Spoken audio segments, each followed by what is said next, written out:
welcome to another booktube video from me, Lauren, from Lauren and the Books, and David from... just busy David. Just David doesn't make videos anymore. David don't make no more videos, no more.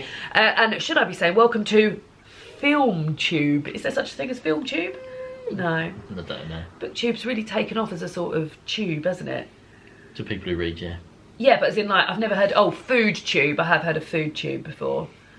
But yeah, anyway, welcome. We're going to be talking about films today. So a couple of months ago, David and I answered the questions from the film podcast that I love, and I bet David still hasn't listened to, even though last time you said you were going to listen to it. No, not really. Films to be Buried with Brett Goldstein.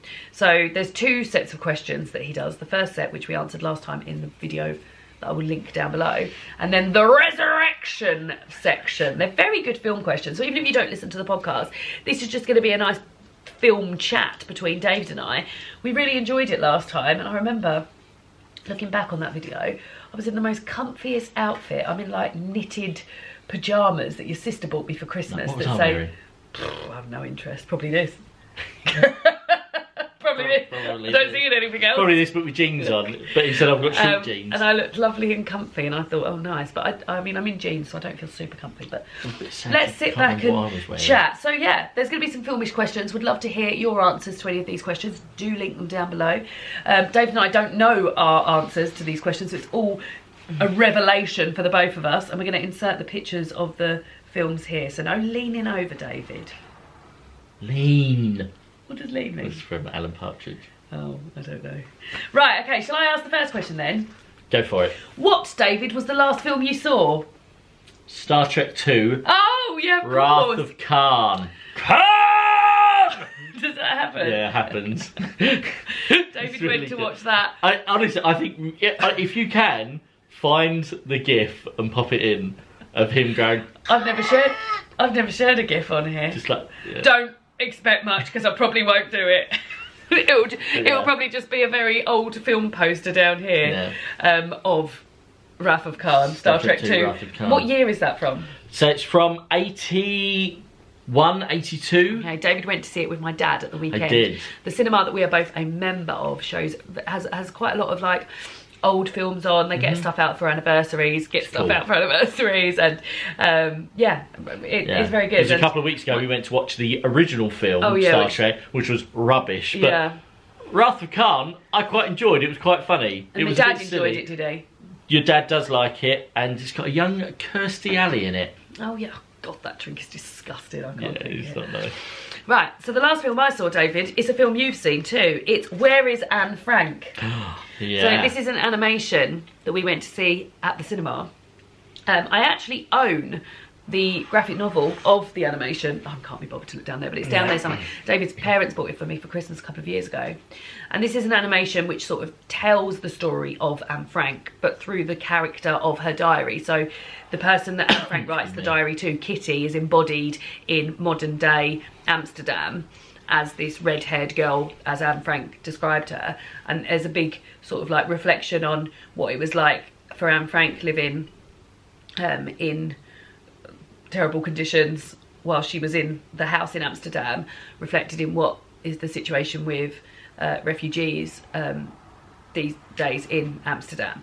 So yeah, we both really liked it. It was super sad. I mean, as you can imagine, it tells Anne Frank's story and then like the reflections in modern day with that. But yeah, I thought it was really, really well done. Yeah, I thought it was really well done. It wasn't. It was completely wasn't what I was expecting. Oh, it was sort of exactly what I was expecting. I wasn't expecting so much modern stuff. No, yeah, I think because I was familiar with the illustrations, the way they showed the apartment that they were living in, and the factory underneath, and the way that the Nazis were represented as sort of like tall figures with masks on and stuff like that. It was very, I liked very the way they like showed like the house and stuff. It kind of gave me a little bit of like a Wes Anderson like vibe. a doll's house type, like they're taking the front of the doll's house. Which is very Wes Anderson when they're showing things like that. But yeah, I really enjoyed it. But what I will say is I think it was probably about half hour too long. Yeah. Which is, it wasn't that long either, but it felt a little bit stretched out towards the end, which is an awful thing to say about a story that's so horrific. But I feel like towards the end, it stretched out. It was focusing more on the modern day part, wasn't it? And to be honest, although that part was interesting, I was more interested in, because I've never read Anne Frank's diary. But I was more interested in knowing more about that part of. I didn't feel like that. I enjoyed both parts the same, but I did definitely feel like it was about half hour too long. I was getting a bit aggy in my seat. So there we go. I didn't go as much into detail about Wrath of Khan, did I? As we did. Next question, David. Don't look at my answers. I'm not. Who should play you in a film of your life? Now, this is a bit of an indulgent question, isn't it? Yeah. So who's going to play me in a film of my life where I'm just sat on the sofa reading all day, not doing anything? So I've just basically gone with who I fancy the most and who I love the most. Ryan Gosling? No, I don't fancy Ryan Gosling the most. Ryan Gosling's not even in my top 10, David. Well, the Grey Man would. I've gone for Florence Pugh. Oh, okay, cool. Just because I love her. Yeah. And I think she's very versatile. We've seen her in... Well, most recently, what have we seen? Well, I watch Little Women all the time, so I love her in Little Women. That's like my main thing that I love her in. And I always forget the fucking name of it, but the Disney Plus thing with the... Brave. No. Hawkeye. Hawkeye. I never remember the name of it. And then Fighting With My Family, really enjoyed her in that as well. God, I follow her on forget she was in Instagram. that. I just think she's so cool, and like, she's just everything I wish I was in my 20s. Like, so unbothered by any other... Like anyone else, just wants to get the job done. But yeah, I would pick Florence Pugh because I fancy her the most. David, who do you fancy the most? Jon Favreau. Yeah, that's quite a good one, actually. You know, like I think he's a very like nice guy, and he's very approachable, which I feel like I am. Yes. Yeah, I think he's. I mean, not that I've had much experience in directing, but he's a very good director. Yeah. I love some of the films he's been in. I like that he trained to be a chef and he likes to cook. Yeah. He's a bigger boy. Yeah. I'm a bigger boy. I mean, I'm bigger than him, and I just think every time I watch him, I do be like, I just want to be more. I just want to be Jon Favreau. So you think he would play you in a film of your life, and Florence Pugh would play me in a film of my life? Yeah. Well, there we go. Interesting. Yeah. Next question.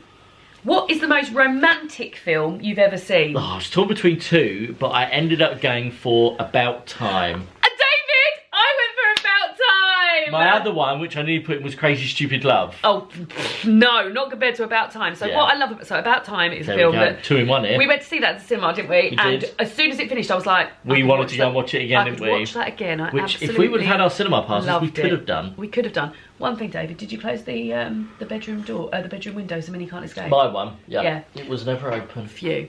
It's open a little bit, but not enough for it to escape.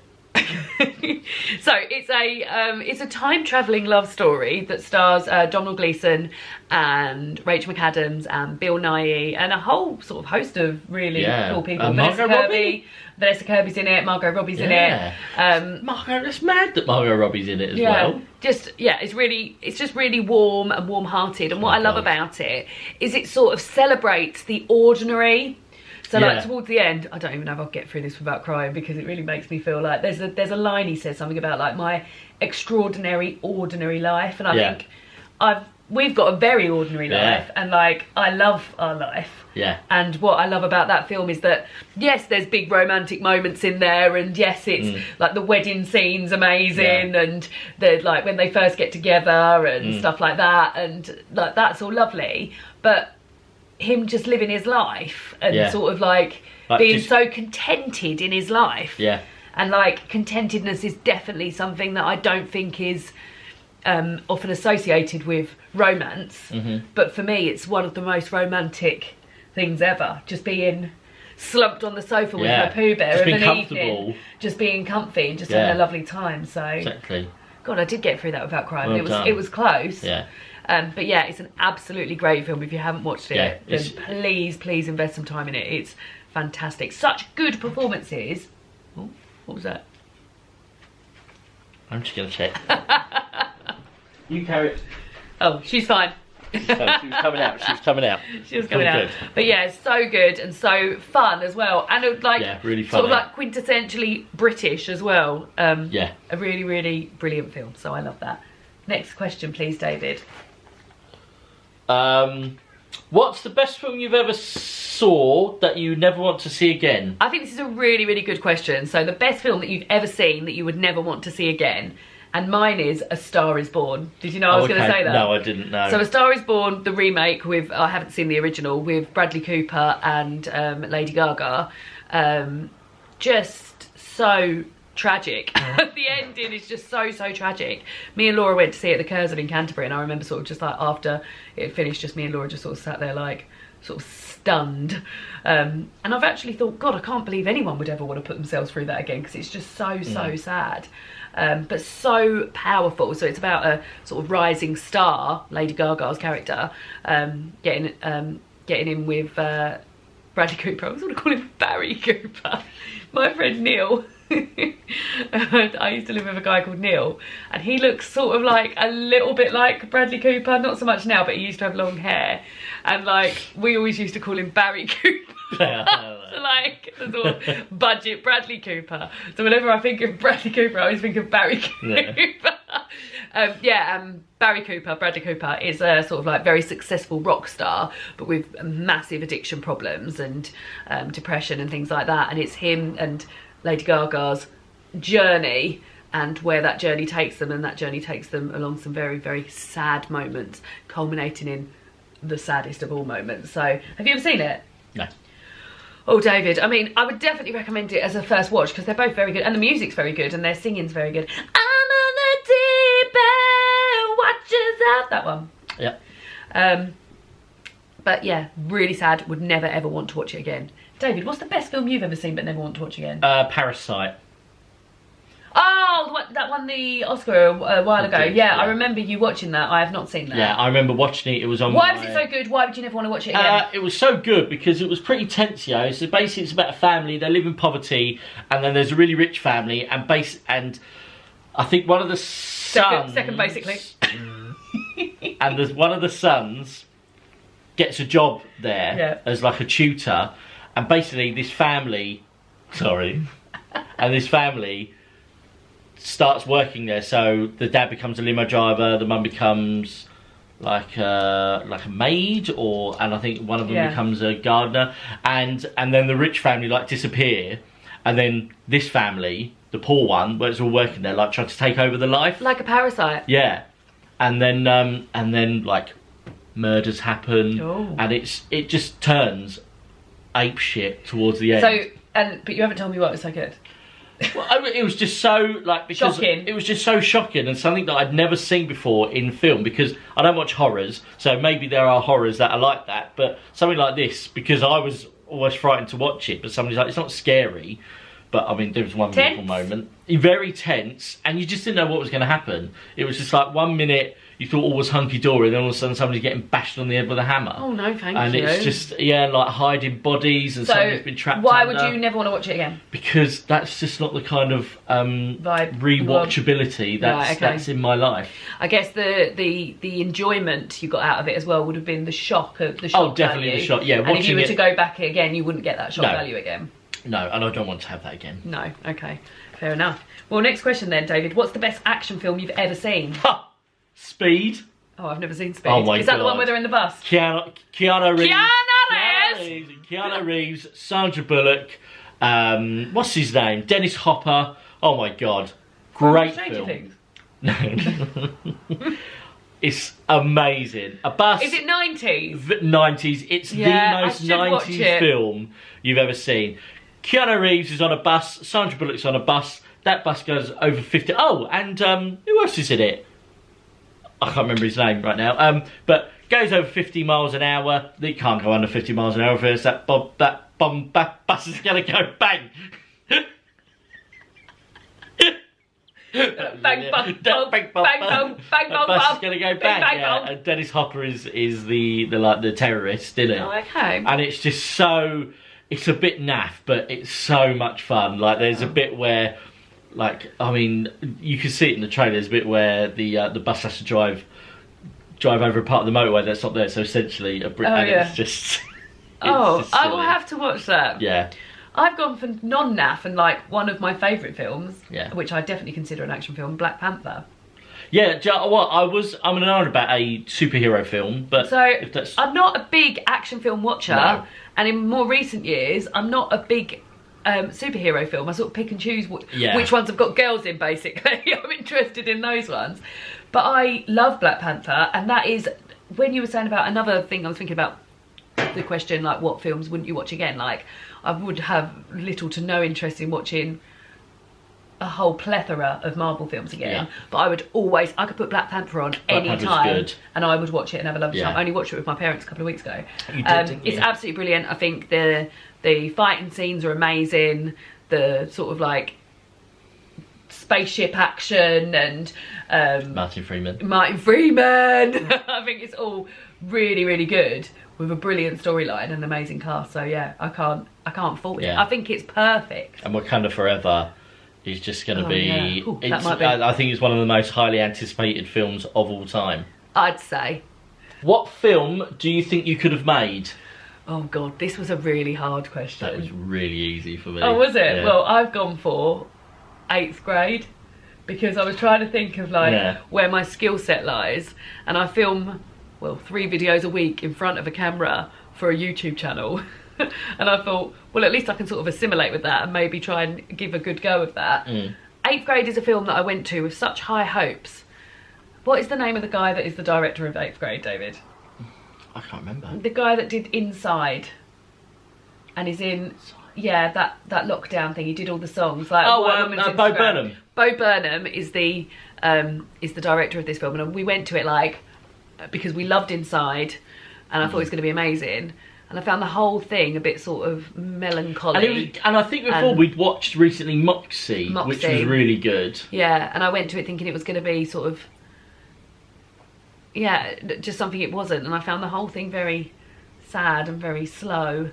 And I know that it wasn't like every school day in 8th grade for everyone is the best day ever.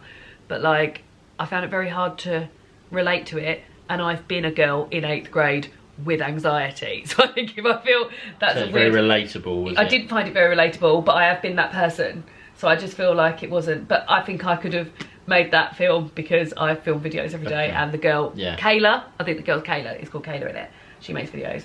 What's your film you think you can make? Let's try and bring the mood up. Yeah, so Toy Story, easy. Took me. Why do you think you can make that? Well, because I had such an active imagination with my toys when I was a kid. I had such an active imagination. I can't remember one thing I did when I was a child.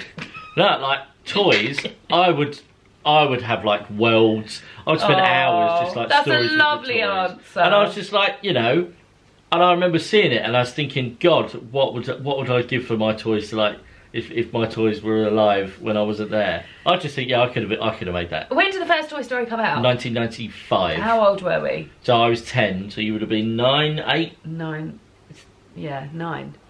So we were very much, because in my head they're very sort of recent. Which is why I don't think I saw them until a lot later, until I was a teenager, I think. Which is why I hold Pixar very close to my heart, even maybe more so than Disney, maybe, because I feel like I've grown up with those. I followed the journey with Pixar, with Andy, and especially with Toy Story. Yeah. So I feel like that's why Toy Story will always be a big part of my life. That's such a lovely thing, wouldn't you say so? Yeah, boys and girls. So. I was talking to these people. Yeah, you'd say so. That's lovely, David. What is the film you have pretended to like to impress people? God, I feel really bad. Like The Godfather. I've never seen it, so I don't know. Is it horrifically violent? Well, I don't know, because I've only watched the first 25 minutes because I was bored as fuck. I've never seen it. I had to turn it off. So who have you pretended to like that to? I'd almost go to hundreds of people. I had to really dig deep for this question. Hundreds. Do you like The Godfather? Thousands now. Well, you've told people. They'd be like, yeah, he's The Godfather. Yeah, is it really long as well? It's really long. They say about horses' heads in the bed. I don't know. You've only ever watched the first 25 minutes and you get bored. It can be fucked. Right, well, my one's a lot cuter. But when I was younger, the people that we lived next door to, they had a lad who was a bit older than, only 1 year older than me. But his favourite film was Drop Dead Fred.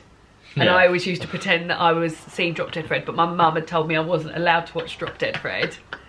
And the only thing I knew about it, because I'd seen him do it, is when he does that, then wipes it, I did the other finger, and calls her snot face. Yeah. Do you remember that bit in it? No, I've never seen it. Oh, haven't ya? Oh, look, I've seen. I remember seeing clips of it of where like he's like got a squished face and stuff. Yeah. So I just used to do that all the time and be like, yeah, that was a really good bit, and just be like really pretending that I'd seen it because I wanted to, and that is the epitome of trying to impress someone. Yeah. Because I was trying to act like I'd seen a really cheeky film. When... I feel like I can smell your drink. And it smells really nice. It smells like a candle. I should have bought one of them bloody candles. So there we go. That's a good answer, isn't it? Yeah, I like that. Fred. Yeah. Go on then, you ask. What film have you never seen that you think is mad that you've never seen it? Well, I can't fucking believe I've never watched the film with my cousin Rachel. So you know the Daphne du Maurier book that I love? Well, I mean, I love all Daphne du Maurier books. That's not true. I fucking hated the glass makers, the glass blowers. But like, my top two are Rebecca. I love The Scapegoat as well. One of my favourite books is My Cousin Rachel. And it's such a gripping story. And they remade it recently with Rachel Weisz for Netflix and Sam Claflin. All right. And I've never watched it. Oh. And I can't believe I've never watched it. Is it because you just forget? Or do you see it and you think, I can't be bothered? No, I've never thought I can't be bothered. I just feel like there's never been a time where I thought, oh, I'll definitely sit down and watch that. Maybe me and you should watch that. Or maybe this should be the time. You don't want to watch it. No, could you tell by my... Yeah, but it's a really good story. Yeah. Yeah. I mean, yeah. But I can't believe it, like, considering how much of a sort of, like, Daphne du Maurier fan I am of her writing, that there's a recent film made of it. I've got a little bit in the middle there. Yeah, you mustn't. You've got to keep this free for the pictures. There's going to be a lovely picture of Sam and Rachel here. Okay. Oh, and her name's Rachel, and it's called My Cousin Rachel. Ooh, interesting. So yeah, that's my answer. What is the film? Let me say, what's the question again? Film that I can't. The film that you've never seen, that you can't believe that you've never seen it. In Bruges. I have spoken. It's got Colin Farrell in it. Colin Farrell and Colin. Colin Farrell and Colin. What's you mean his Cole name? Meany? Cole Meany. Yeah.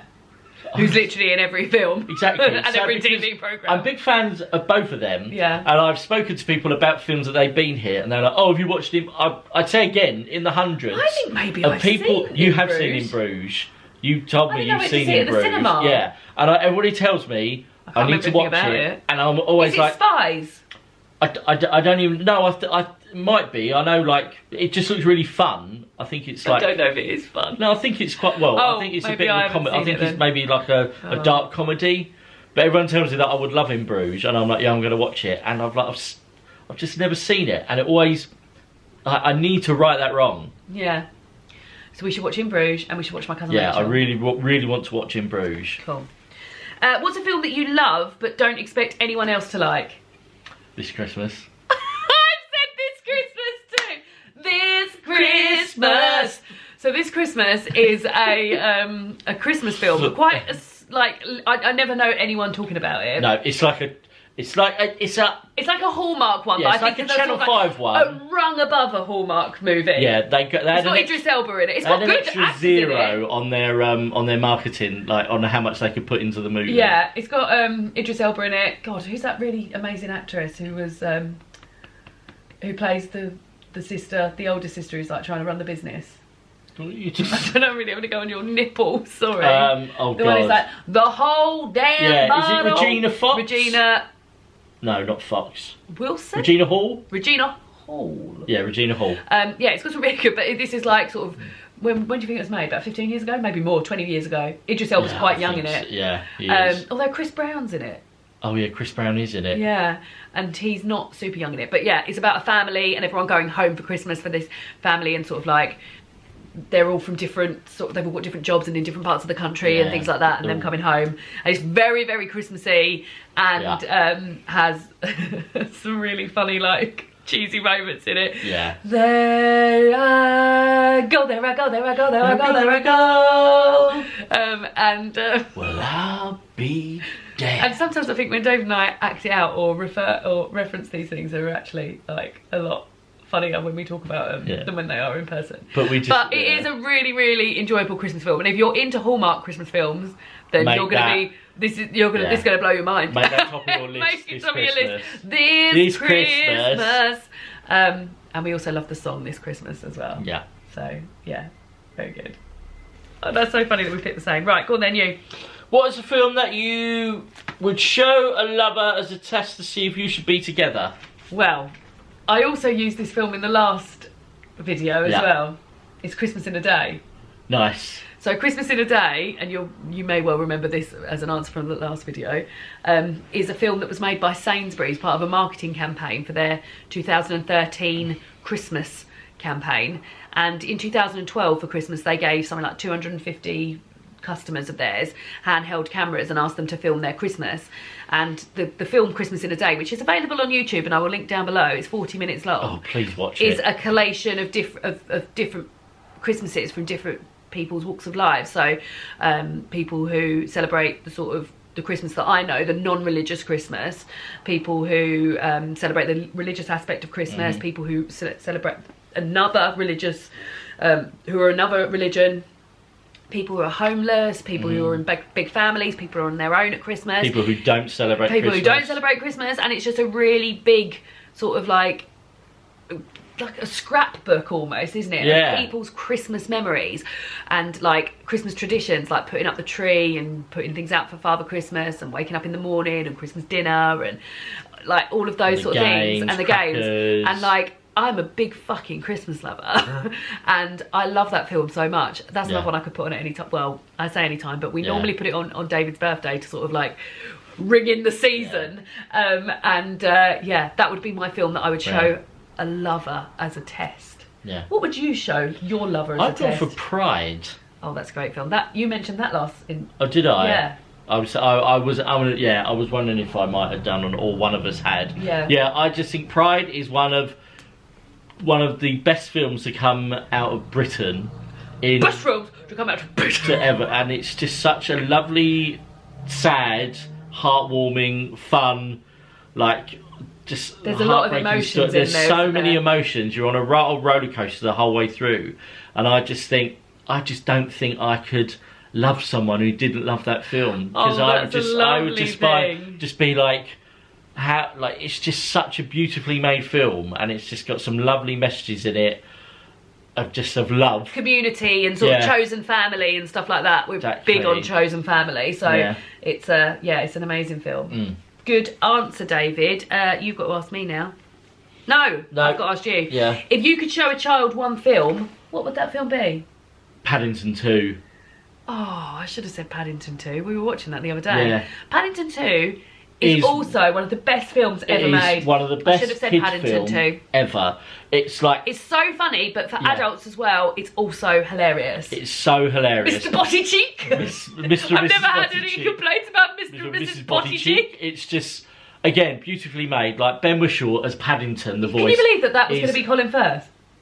Oh yeah, definitely. I think he is the perfect voice for Paddington that could ever happen. Yeah. And it's just, it's just so funny. There's so, like, and as I said, for adult, there's so many like cameos in it that you recognise, and that all of the cameos are really funny, really cute. Like Hugh Grant in it as the villain is just one of the most ingenious best performance of his life. Yeah, it's just such an ingenious casting, because you wouldn't expect it. You think he's obviously, you wouldn't be up for doing some of the things he does in it, but he just goes 100% into it, and he's so funny in it, and he's just, like Mr. and Mrs. Body Cheek.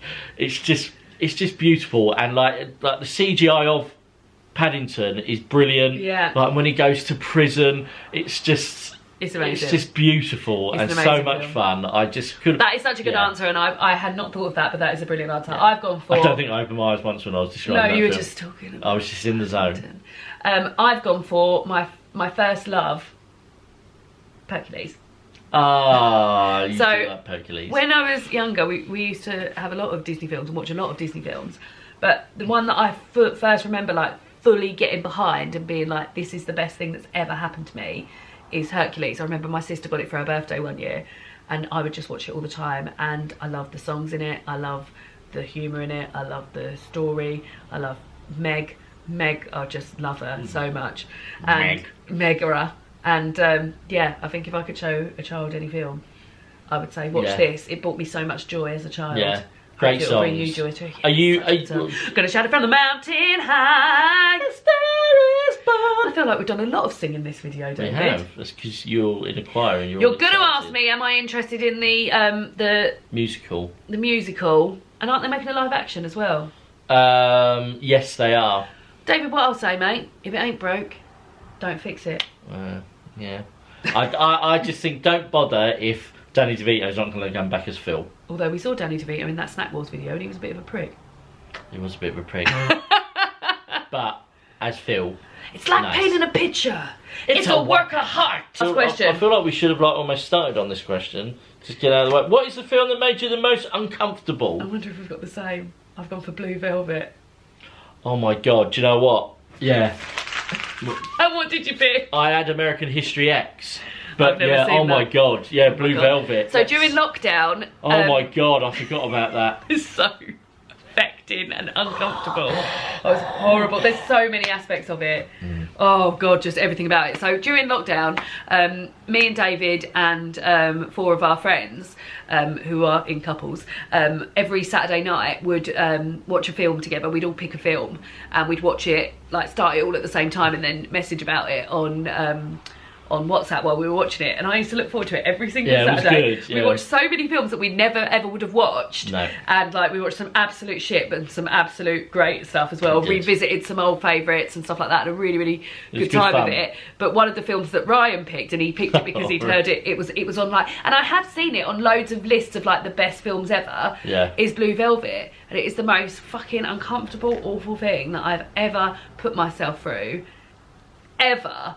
There's so many, like too many even trigger warnings to even give here to describe what's going on. But it's just mad. Isn't it's it just like weird?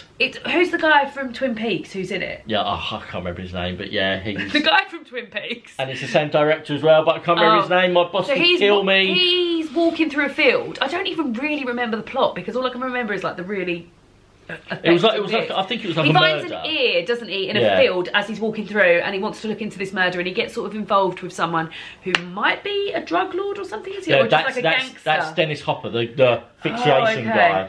There's asphyxiation in there. There's like sexual assault, physical assault, drug use, and all of it is just got this really intimidatingly weird vibe the whole time. Even like because there's a bit when they're in a club and one of the characters, she starts singing Blue Velvet. Oh yeah. Even that, I'm just blue velvet. It's just really it was horrible. And don't go and watch that. Go and watch Paddington 2 instead. Or Christmas About in a Day, Time, or About Time, or Pride, or Hercules. So yeah, I do enjoy doing these videos, David. So this is, I have got plans at some point. All of my favourite podcasts, I'd like to recreate them with different people in my life. So I'd like to do the off menu one. I'd like to do Desert Island Dishes. I'd like to do Thanks a Million. But yeah, if you've got any podcast that you listen to that you really enjoy and ask like the same questions every week, then let me know because I'd love to recreate them. Maybe they won't always be with you, David, although you're obviously my #1 person to have on. Well, tell her you don't want anybody else except for me, please. I like doing these. It's just nice to have a little sit down, isn't it? But let me tell you, when I'm editing this, putting all those pictures in of those film posters, tiring it is, tiring. Don't. But that's it. And yeah, if you enjoyed this, there'll be another one of these that we did a couple of months ago. Get in there now. Go and watch that. And we'll see you all again soon for another BookTube video. Goodbye!